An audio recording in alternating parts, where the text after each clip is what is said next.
S'exposer longtemps au soleil peut avoir des conséquences terribles, allant des brûlures à la possibilité de développer un cancer dans cet organe. C'est pourquoi les animaux sont protégés par une fine couche de poils qui les protège des rayons ultraviolets émis par cette étoile.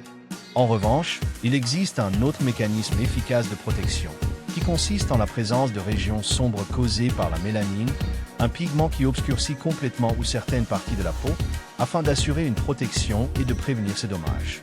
L'un des endroits où les dégâts pourraient être les plus importants est la savane, où la population d'arbres n'est pas très abondante, ce qui entraîne un manque d'ombre pour s'abriter pendant les moments les plus chauds. L'un des plus grands mammifères terrestres habitant cet écosystème est la girafe, dotée de l'un des coups les plus longs du règne animal, qui doit se nourrir au sommet des arbres pendant de longues périodes pour obtenir autant de nourriture que possible. Pour cela, elle utilise un muscle très développé, sa langue, avec laquelle elle arrache les feuilles des acacias, des arbres caractérisés par des épines très pointues qui s'enfoncent facilement. Se nourrir peut lui prendre jusqu'à 12 heures par jour, de sorte que sa langue est exposée la plupart du temps au soleil brûlant.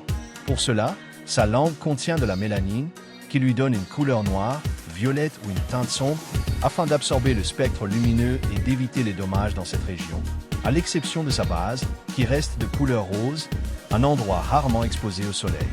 Cette pigmentation est donc stimulée par l'exposition même aux rayons solaires. Ce muscle peut atteindre une longueur de 45 à 50 cm. Il l'aide à arracher les feuilles en imitant la position et le mouvement d'une main préhensile. Ce n'est pas la langue la plus longue du règne animal, dépassée par celle du caméléon ou des fourmiliers, mais en termes de comparaison de taille et de volume, elle est probablement la plus grande proportionnellement à son corps, capable même d'atteindre l'intérieur de ses oreilles si elle le souhaite avec cet appendice. Pour éviter de se blesser avec les épines, la langue a un revêtement beaucoup plus épais et rigide, ce qui empêche les épines des acacias de pénétrer. La girafe choisit les endroits les plus verts et les feuilles jeunes, qui lui fournissent une plus grande quantité de nutriments, des zones de l'arbre mieux protégées. C'est pourquoi ses lèvres, son palais et sa langue ont une muqueuse beaucoup plus charnue que chez d'autres animaux.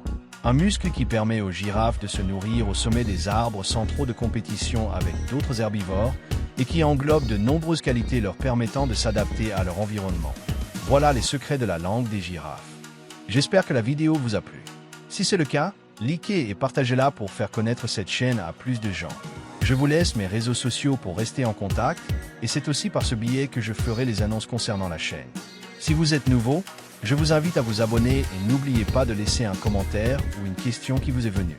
Merci beaucoup d'avoir regardé cette vidéo. À bientôt.